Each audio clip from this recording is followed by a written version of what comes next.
Well, what is going on, YouTube? Welcome back to A Therapeutic Edge. I wanted two things really tonight. I want to share with you my cold steel collection, which is here on the table. And also I wanted to talk to you about cold steel and the changes that are coming, right? Everyone has heard by now that cold steel sold to GSM, which is a large conglomerate outdoors corporation. It does mean things are going to change. Cold steel is, for many, as it was certainly for me, kind of the liftoff into knife collecting. Many years ago, a buddy of mine got the expensive version of this. This is the large Espada. Oh, good Lord. He got the full, with the aluminum and the fancy and everything, and it really drove me into wanting to get into better knives because I just loved that thing so much. Now, I have yet to spend the money on the really expensive Espada, and my knife tastes have, of course, changed a little since this. But, yeah, it drives you, right? Cold Steel offers that. They offer insane knives at reasonable prices that make people want to have more knives. And I guess I'm hoping very much that we don't lose that with the new owners, although it's likely. I guess we won't really know what's going to happen until they start to make the changes that they're going to make. But in the meantime, let's look at what I've got. I have some, right? I know people that have a lot more than this. Let's go ahead and move these out of the way, and we will just kind of go through them. What do you say? Woman Carry Knives is over there being really just enthusiastic. So again, this is the large Espada, not to be confused with the extra large Espada, which is even bigger. This is a little over 12 inches in length from end to end. The extra large is 13 or 60. I don't know. It's like this much bigger. It's crazy. This is actually a relatively new edition. I picked this up when all the cold steel craziness kind of came along. I love this blade shape. Now, this is Aust 10A, of which they do a really fine job with, or at least they used to. The fancy one comes in S35 VN now. But if you're looking for just a machete that happens to fold up for your pocket, this is not a bad place to start. And these are about $100. It is G10. It is steel with the triad lock. I love this thing. I really, really do. Next is a knife that I've had a version of for the longest. This is the Voyager XL. This is the Tanto. I had the Vaquero, which is a S-shaped blade, forever, even before I was collecting knives. And not that long ago, I sold that to a friend of mine because he has all of these. He didn't have that one. But I kept the Tanto. Now, this one's an Aust 8. This is an older one. This is a fantastic knife just to have around. It's fun. It is very sharp, and their Aust 8 holds a really wicked, wicked edge. It's surprisingly comfortable, but you got to have really enormous pockets if you're going to carry it. I mean, it's like this one. It's enormous. I just love the way it looks. It's fun to wield. It is easy to use. It is surprisingly manageable, even for its size. It's just a great knife. All right, next on the list of enormous cold steels, we'll go here. This is the Spartan. For those of you that watch my channel with any regularity, you'll know that towards the end of my reviews, I always do a "if you're going to get into gas station fights" comment. This knife is entirely responsible for that. Lynn Thompson, the former owner and sort of figurehead for Cold Steel, gave an interview where he talked about a friend of his who got into a fight at a gas station and happened to have one of these in his pocket, and he won that fight handily. And so I have forever just treated all knives, can you get in a gas station fight with it and win? And apparently, if you have a Cold Steel Spartan, the answer is yes. I don't know. This is just one of those really interesting designs, the kind of thing that I don't see a large conglomerate corporation like GSM doing for too long, because it's absurd. It just is. And yet it's also a really usable, excellent knife, particularly for outdoor stuff, chopping and large cuts, deep cuts, the tremendous amount of belly on this Aust 10 blade. means that you can actually do some fairly nice work right up on the table if you're cutting food with it. It's got the bit of recurve to it, which means that if you're doing push cuts through heavy material, it stays right where you want it to, down on the cut. And much like the Espada, this thumb disc actually means that when it's in your pocket, if you draw it out fast, it'll auto draw. It's a little bit like the wave feature on Emerson's. This is also hollow ground. This, if you guys don't have a Spartan, just get one. Just to have in the collection. It's just absurdist fun. It really is. Just a great pocket knife. All right, let's see what's next. Oh, well, Cold Steel did branch out into more expensive stuff for a while. This, of course, is an example of that. This is the Formax. This is an Andrew Demko design. Has the the Demko triad lock, as do all of these. This is this is one of his knives. Andrew Demko loves knives like this. We'll get to his other one in just a minute that I have. This is CPM 20CV. It is all titanium liners. It is G10 as a titanium pocket clip. These were very expensive for a while, and then they weren't, and I picked it up during the weren't period. I think I paid $230 for this, which for this much titanium and CPM 20CV is impressive. However, since Cold Steel has gone corporate, the place where I got mine for $230 now charges $330 for them. So while you can still get one, your opportunity to get one without spending an arm and a leg, that has gone away. And I'm sorry about that, because this is a truly, if you like enormous monster knives, this is a truly competitive knife in the sort of fancy and modern materials department. However, if you'd like a Demko design and you don't want to spend this much money, you can get one of these. This is the 8010. This is, in fact, my favorite of all the Cold Steel knives, and by far the one that gets the most use. The 8010, this is a first generation with the hollow ground blade. If you were to get one today, they are flat ground. This is S35VN. It is all steel with the triad lock, of course. I've put a deep carry clip on mine. I don't know why. The old clip was probably better, but whatever. This is my camping knife. I carry a fixed blade. Actually, I carry a large and a small fixed blade, and I carry this when I'm camping. The S35VN blade is ideal for food prep and for all sorts of things. I feather sticked with this. This is just a fantastic pocket knife. Now, these are about $180 to $200, depending on where you spend the money. And this is a knife worth owning because it is, 90%, 95% of his custom 8010. It really is. This is a superb, just pocket knife.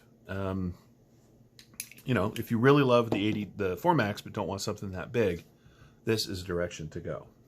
Let's see what's next. Oh, how about a classic? This is the Recon 1. This has been around forever. It has had a myriad of different blade steels. Currently, they are coming in S35VN and coated, although I have seen non-coated versions that have appeared once in a while, and I truly wish I had one of those. It is G10 with no liners. It is the triad style lock. It has just a little bit of jimping. Look, I got to tell you, for $82 right now on Amazon, I know how to say words, watch me go. This is a hard knife to beat. For that kind of money, for these kind of materials, and this tough, this thing is locked up tight. The action is very good. The only negative for it really is the same negative, almost all Cold Steels. The pocket clip is awful. Yeah, it's just,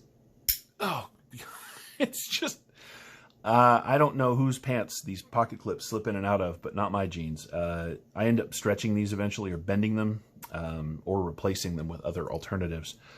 But if you were looking for a beater knife that is never going to fail you for less than $100, the Recon is absolutely a great choice. All right, let's see what else we got going on here. Oh, here's a fun one. This is the SR1 Light. Now, I don't have the full SR1. The full SR1 is S35VN, and they're about I think I saw one for $170, which has gone up by almost $50 on Amazon since this Cold Steel happened. This is the Light, and by light, really what they mean is cheap. It is. These are $60.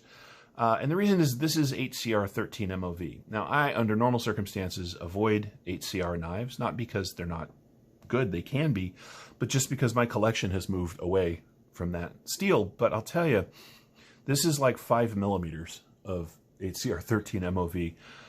In my reviews, I often say, don't use your knives as a pry bar. This, on the other hand, is a pry bar that just happens to have a sharpened edge, and I love it for it. I might seek out and get one of the real SR1s at some point, but for now, for I think $59 or something, this is just an absurd and awesome thing to have in your kit. Now, it is unlined. It does not have liners. It's got mid-length liners back here to hold the lock in place, but they do not run the full length of the scales. And the other thing to keep in mind is that these scales this is sandpaper. I mean, you can file your nails on these things. So just know that when you're drawing this thing in and out of the pocket, it is going to take a toll on your jeans, because again, it's got that cold steel pocket clip that's just ridiculous. The pocket owl, that's right. Thank you, Women Carry Knives.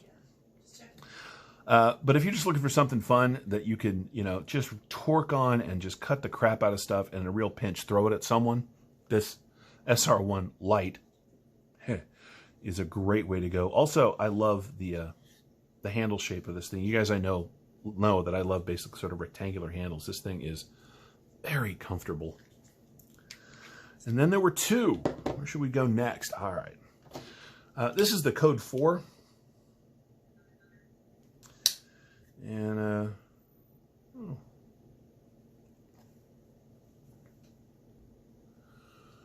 So the Code 4 is very similar to the Recon in size, but it's aluminum scales, and it is very thin.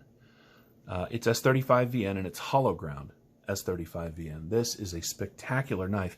And much like with the Recon and the Voyager and the SR1, these all come in various blade shapes. This is the drop point. They make a clip point and a tanto, and pretty much all of these except for these two and these three right here all come in the blades you see. And I love that about cold steel, right? Diversity, a lot of variation. It's all really nice.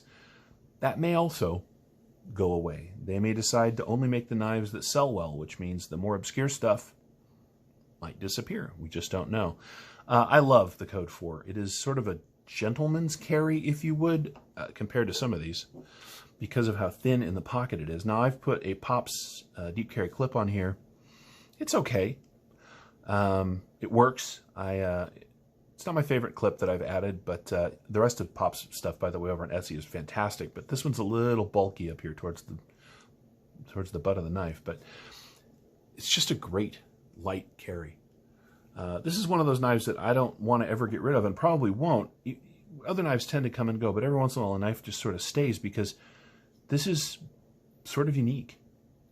Great steel, good materials, well made, accurately made, right? The fit and finish was flawless when I got it, and still is. This is cold steel doing good stuff, and these are $100,